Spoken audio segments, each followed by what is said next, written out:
에베소서 3장 1절에서 13절입니다. 키워드는 비밀의 경륜, 하나님의 지혜, 지혜로우신 하나님의 교회입니다. 이러므로 그리스도 예수의 일로 너희 이방인을 위하여 갇힌 자 된 나 바울이 말하거니와 너희를 위하여 내게 주신 하나님의 그 은혜의 경륜을 너희가 들었을 터이라. 곧 계시로 내게 비밀을 알게 하신 것은 내가 먼저 간단히 기록함과 같으니 그것을 읽으면 내가 그리스도의 비밀을 깨달은 것을 너희가 알 수 있으리라. 이제 그의 거룩한 사도들과 선지자들에게 성령으로 나타내신 것 같이 다른 세대에서는 사람의 아들들에게 알리지 아니하셨으니 이방인들이 복음으로 말미암아 그리스도 예수 안에서 함께 상속자가 되고 함께 지체가 되고 함께 약속에 참여하는 자가 됨이라. 이 복음을 위하여 그의 능력이 역사하시는 대로 내게 주신 하나님의 은혜의 선물을 따라 내가 일꾼이 되었노라. 모든 성도 중에 지극히 작은 자보다 더 작은 나에게 이 은혜를 주신 것은 측량할 수 없는 그리스도의 풍성함을 이방인에게 전하게 하시고 영원부터 만물을 창조하신 하나님 속에 감추어졌던 비밀의 경륜이 어떠한 것을 드러내게 하려 하심이라. 이는 이제 교회로 말미암아 하늘에 있는 통치자들과 권세들에게 하나님의 각종 지혜를 알게 하려 하심이니 곧 영원부터 우리 주 예수 그리스도 안에서 예정하신 뜻대로 하신 것이라. 우리가 그 안에서 그를 믿음으로 말미암아 담대함과 확신을 가지고 하나님께 나아감을 얻느니라. 그러므로 너희에게 구하노니 너희를 위한 나의 여러 환난에 대하여 낙심하지 말라. 이는 너희의 영광이니라. 아멘. 에베소서 3장을 보면 갑자기 동떨어진 주제를 다루는 듯한 느낌을 받습니다. 앞에서 유대인과 이방인이 한 새로운 민족이 되었다는 것을 이야기했습니다. 그런데 갑자기 여기서 사도 바울이 자신에 대한 이야기를 말합니다. 이것은 전혀 다른 주제가 아니라 이방인이라는 주제를 이어가고 있는 것입니다. 2장 11절에서 육체로는 이방인이었던 에베소 교회에게 하나님이 구원의 은혜를 베푸셨다는 것을 말했습니다. 비록 이방인이었지만 하나님은 그들을 유대인들과 그리스도 안에서 한 민족으로 부르셨습니다. 그리스도 안에서 함께 지어져가는 성전이 되게 하셨습니다. 그 역사 속에 사도 바울의 자리가 있었습니다. 그의 역할이 있는 것입니다. 그는 이방인을 위해 갇힌 자가 되었습니다. 이방인에게 복음을 전하기 위해 부름받았고 힘쓴 사람입니다. 사도 바울의 이러한 다름질은 하나님의 은혜의 경륜 또는 계획을 따르는 것입니다. 사도 바울은 다메섹 도상에서 예수 그리스도의 특별한 계시로 회심합니다. 그렇게 특별히 부르셔서 비밀을 알게 하셨는데 그것은 그로 하여금 이방인에게 복음을 전하도록 하신 뜻이었습니다. 하나님은 계시로 비밀을 알게 하셨으며 그것을 이미 간단히 기록하게 했다고 했습니다. 하나님은 사도 바울에게 계시를 통하여서 비밀을 알게 하셨고 그것을 사도 바울은 이미 간단하게 기록했다고 했습니다. 그것을 읽으면 그 비밀이 무엇인지 알 것입니다. 4절을 보면 그 비밀은 그리스도의 비밀입니다. 그리스도를 통해 이루시는 하나님의 뜻입니다. 1장에서는 만물을 그리스도 안에서 통일하실 것을 말했었고 2장에서는 이방인까지도 그 역사에 포함되고 있음을 말했습니다.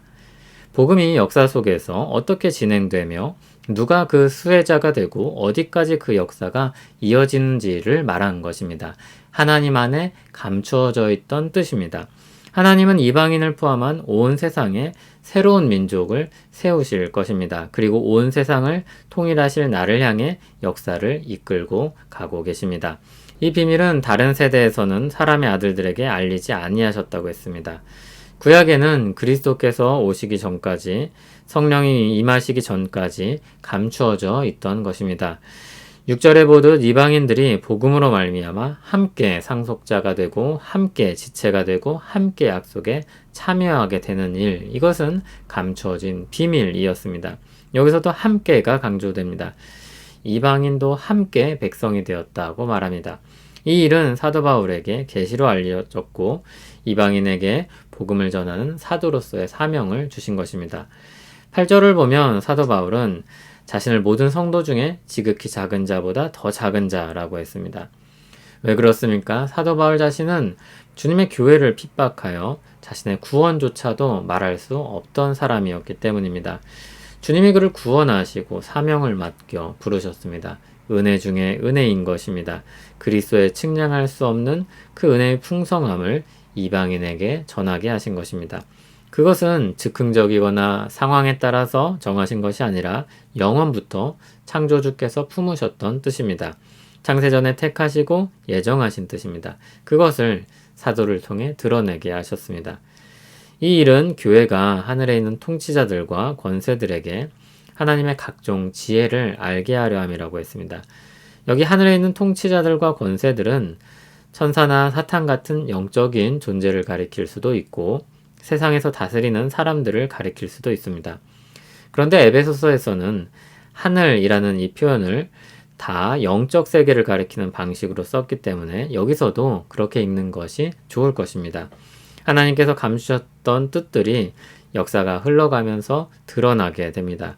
그 중에서도 복음의 역사가 가장 놀랍고 기이한 것입니다. 실패한 것만 같은 역사들이 계속해서 이어져 가고 그 절정에는 그리스도께서 죽으시는데 그것이 구원의 근거가 됩니다. 그렇게 놀라운 은혜의 구원을 이루시는 하나님의 역사가 교회를 통해 특히 이방인이었던 교회를 통해서도 나타납니다. 그것을 이루어간 모든 역사들이 하나님의 지혜입니다. 이루어지지 않을 것만 같은 역사를 결국 이루어내고 마시는 하나님의 지혜입니다. 그것은 영원부터 그리스도 안에서 예정하신 것으로 믿음으로 말미암아 담대함과 확신을 가지고 하나님께 나아가는 것입니다. 복음을 통해 그리스도를 믿고 하나님께 나아가는 일입니다. 우리 편에서는 이 일은 믿음의 역사라고 말할 수 있습니다. 그러므로 낙심하지 말라고 했습니다. 사도 바울은 여러 환난에 대해서 놀라거나 두려워하지 말라고 했습니다. 그것이 도리어 교회의 영광이라고 했습니다. 사도가 이방인을 위해서 부름받아 일하다가 갇히게 되었습니다. 그러나 그것은 하나님의 경륜 안에 포함된 것입니다. 하나님의 지혜로 결국 풀어가실 것입니다. 그러므로 걱정과 두려움으로 바라볼 일이 아닌 것입니다. 오히려 하나님이 어떻게 이루실지 주목하여 보고 살피며 기대해야 될 일인 것입니다. 이방인의 사도인 바울의 환난은 하나님의 복음 사역의 경륜에 속한 것입니다. 그리고 그 안에 주님의 교회도 들어 있습니다. 교회는 하나님의 지혜로 환난의 시기를 또 지나보내게 될 것입니다. 그리하여 교회에게도 이 일은 영광인 것입니다. 하나님이 사도와 그들을 구원의 완성에 이르게 하실 것입니다. 역사의 끝으로 데려가실 것입니다. 그 사이에 있는 시간들을 하나님이 지혜로 풀어가실 것입니다. 바둑과 같은 경기를 하다 보면 도저히 막혀서 뚫을 수 없을 것 같은 상황에 빠지게 될 때도 있습니다. 그럴 때 실력이 없으면 낭망합니다. 포기하기도 쉽습니다. 그러나 실력이 있으면 어떻게 됩니까? 지혜롭게 그 문제를 풀어갑니다. 사람들은 그것을 보면서 기대합니다.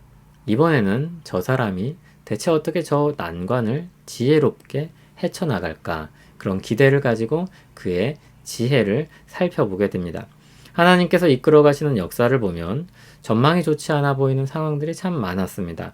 인간적인 눈으로 보기에 실패한 것만 같은 상황에 봉착한 그런 일들도 있었습니다.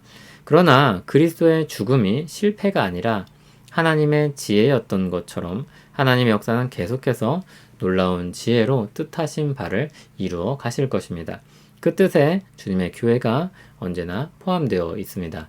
그러므로 하나님이 주도하시는 역사를 생각한다면 그분의 놀라운 지혜를 믿고 신뢰한다면 주님의 교회는 두려워할 것이 아니라 기대와 소망을 가지고 하나님의 지혜를 살피며 기다리고 믿음으로 살아가야 할 것입니다. 가장 큰 반전의 역사를 놀라운 지혜로 이루신 하나님을 믿으시길 바랍니다. 세상을 구원할 그리스도를 죽음에 이르게 하셔서 그리스도와 함께 죽고 함께 살게 하시는 하나님의 지혜를 신뢰하시기 바랍니다. 주님의 교회는 불안을 불러일으키는 현실 속에서도 하나님으로 말미암아 위로와 힘을 얻게 합니다. 그분의 지혜라면 모든 문제를 풀기에 부족함이 없을 것입니다. 우리가 처한 막막한 상황들도 길을 내시고 가게 하실 것을 신뢰합니다. 우리는 주님의 교회입니다. 가장 지혜로우신 주님의 역사 속에 참여하고 하나님의 관심과 사랑을 받는 교회입니다. 이 사실을 잊지 마시길 바랍니다. 하나님 아버지, 오늘도 주님의 말씀을 듣습니다. 가장 높은 지혜로 우리를 구원하시며 그 일을 끝까지 이루실 하나님을 믿습니다. 우리 앞에 놓인 일들이 막막해 보여도 하나님을 붙잡고 의지하여 헤쳐나가길 원합니다. 우리는 알 수 없는 환난들이 주님께는 너무나도 쉬운 문제들일 것입니다. 그 지혜로 말미암아 평안케 하시고 길을 찾게 하옵소서. 예수님의 이름으로 기도합니다. 아멘.